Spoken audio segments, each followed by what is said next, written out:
Don, let me ask you this, Don, because I think you're going to have an interesting perspective as one of our elders in this conversation. Is to piggyback on that, who or what most shaped your understanding of what it means to be an African, Black, or even in my case, a biracial man?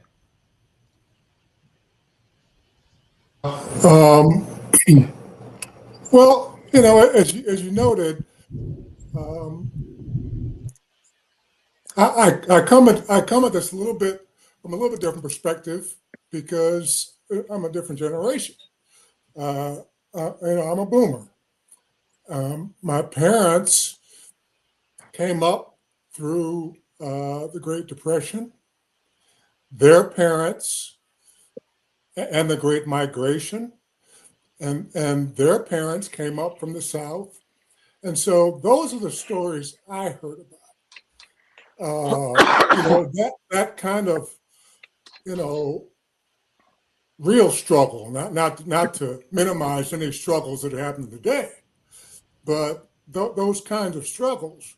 And so coming of age during, the kind of meat and potatoes of the civil rights movement and the kind of experiences, for example, that Dwayne and I and our generation had, um, those hit a little bit differently.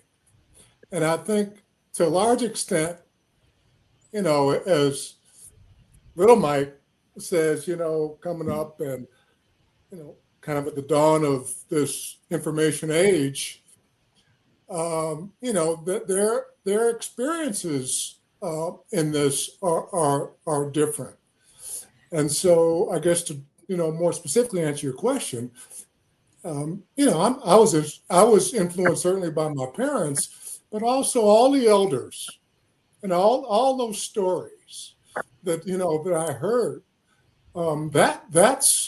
That's really what I rest on, and that's the foundation.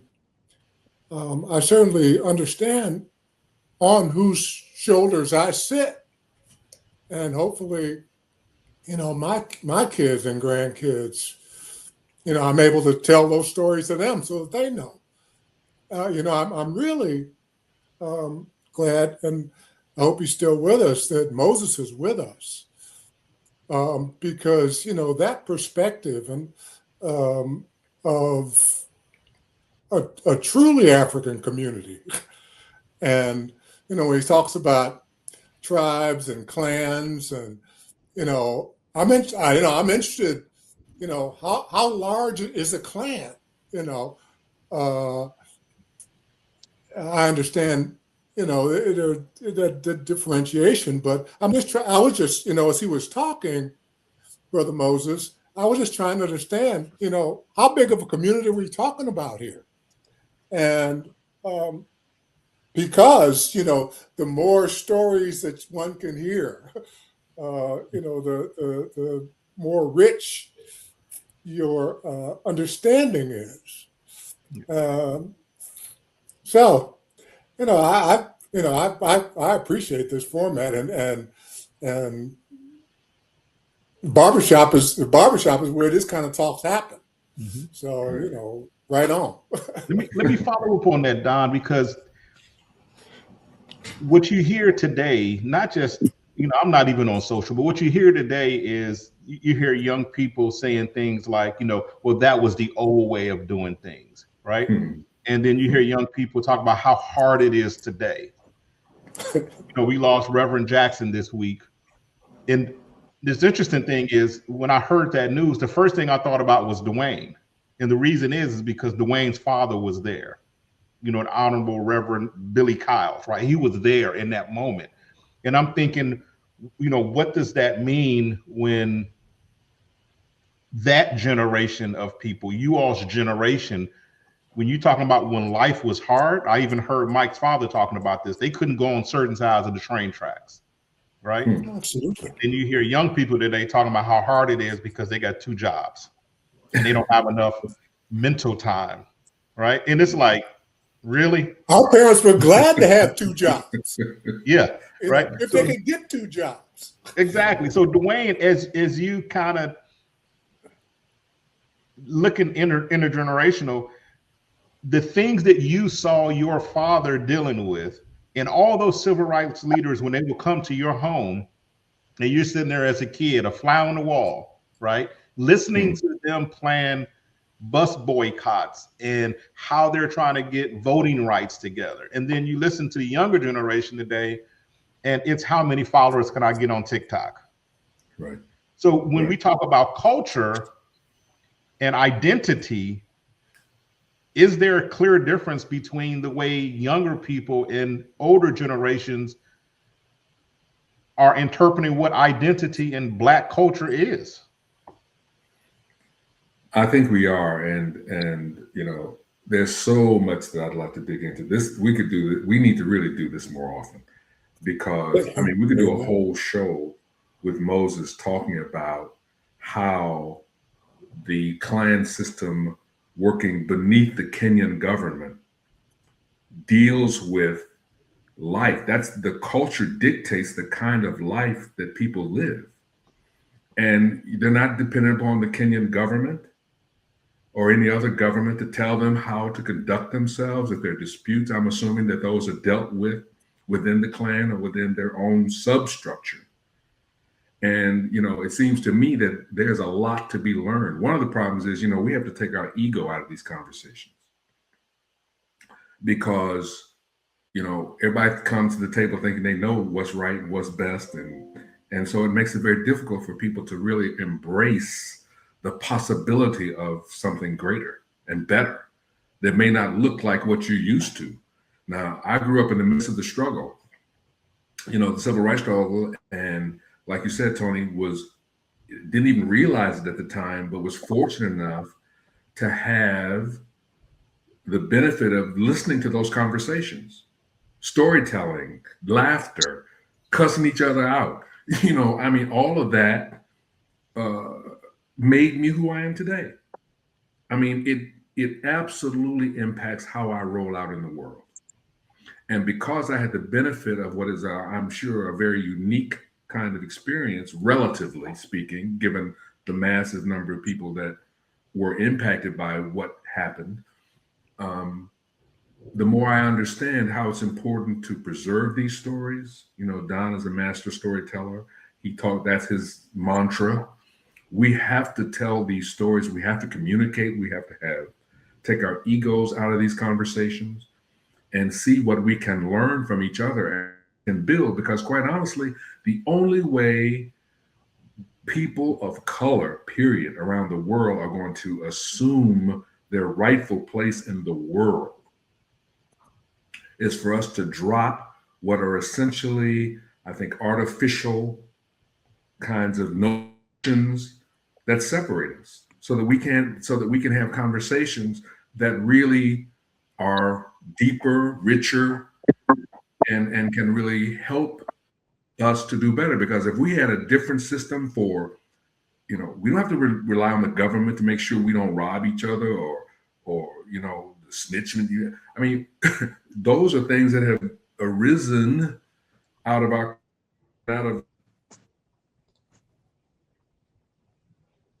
have the ability to change those and to go back to some of the ways that held people accountable for what they did, for what they do, without involving the government. You know, help us to make community-based decisions, because if we can lift the community, we lift everybody. As opposed to some people just really being able to soar, you know, usually, you know, with all that comes with that. I mean, jealousy and I mean, all that craziness. So I just think that there need to be more of these conversations, really, because for me, and I don't think it's different from anybody on this call, you roll out in the world, you present yourself to the world based upon the way you were raised, the culture, however you define it, that shaped your mindset, your values. And those things, you know, are relatively immutable, because it's really hard for you to kind of throw all that away or ignore all that and just be somebody else. I don't know that you can do that. So I just hope we have more of these conversations. I really do, because I think that, and I love that this is international. I love that. I really, really do, because, you know, we are really much too myopic. Black people in this country are way too myopic, and we're really way too focused on reality TV and all this drama and craziness that is not moving us forward as a people. And so how do we expect to move forward if so much of our time and so much of our energy and so many of our resources are put into things that really at the end of the day don't matter? Yeah, so we're going to bring Moses into this, because it's very interesting. When the first time I met Moses in 2017, going to Kenya, my wife and my son, and Moses and another Maasai, I think he was probably an elder at that point, right, Moses? And not you, but Cont'd. And when the majestic view, we got off of this tiny plane, and here were these two guys dressed in their traditional Maasai garb, red beaded jewelry, and they were tall, right? And I just remember the humility that I felt when we saw them for the first time, the first Maasai people I've ever seen in person. And the reality was, one of the feelings I had out of many was, these are real Black people. You almost feel like you're fake Black when you're on the continent and you deal with, now you're looking at these majestic people who you know are direct descendants of kings and queens. And then when I got to know them and sitting with their elders, it's like sitting with the Pope, literally. And they walk amongst the community. I think with Moses, one of the things that we will need to say, kind of to wrap up this, I want Moses to wrap up this segment, which is, Moses lives in the Maasai traditional community, but he also is in the corporate space too, because he works as a guide. So I think Moses can provide a lot of insight here. So Moses, in a couple of minutes, if you can kind of speak to this culture and how you all value your elders and the difference between working in a corporate environment where you are today and when you go home, and the differences, and when you felt like you're Black, because a lot of those lodges are owned by white people, even if they are white Kenyans, which was, to my amazement, that there were such a thing. But Moses, tell us about that. Thanks, brother. So actually, that one has really taken me back. The first time we saw you guys landing on that small plane, because we just saw you, and the first thing that we talked with Cont'd was like, these are Kenyans from Nairobi, because you guys were Black, and we have never seen any Black guest like coming over there at Eldonyo.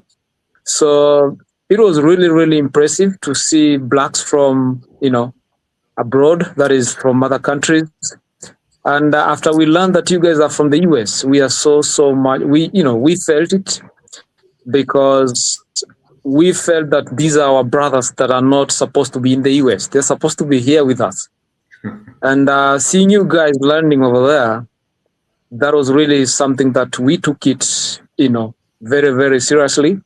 And it touched our hearts. And the first few days, actually, brother, you remember, we took you guys to the village. And the ladies, actually, after they saw you, the first question they asked, can they speak Swahili? So Swahili is our national language here in Kenya.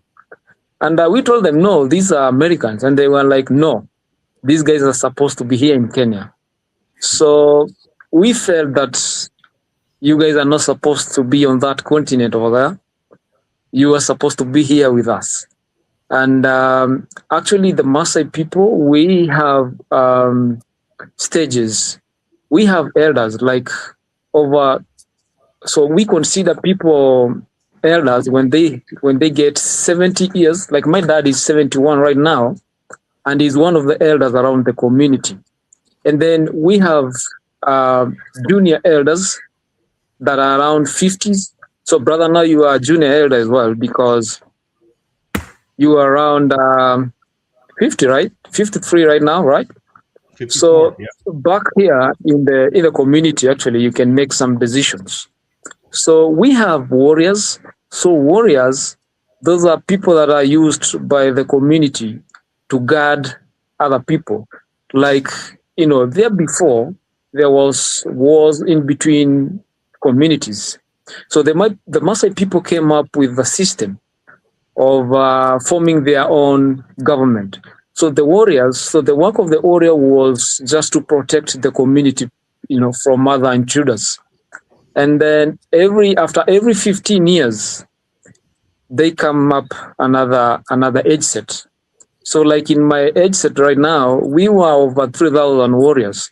So after we are graduated from warriors to junior elders, so now there are some young warriors that are after us. They are about 4,000 as well, because always the one that is coming is much bigger than the one that is going. And after 15 years, there'll be graduation. They'll graduate to junior elders as well, and then they'll come another age set. So actually, it's one of the few cultures that really, really, really keep the races and the culture that we found from our forefathers, and up to date we still follow the same path. And so I don't know, brother, if you have got something from that. Yeah, no, that's perfect. So what we're going to do here is we'll go ahead and wrap up part one. That was excellent, everyone. I mean, such an invigorating discussion, and all of the experiences, comments that you shared, they really resonate with me. And I can see the nodding and the eye movement with everybody here. So we're going to take a quick break. And then when we come back, we'll continue our conversation around how we nurture our culture and identity, what Moses just talked about, and how everybody is viewing this. So we'll be right back.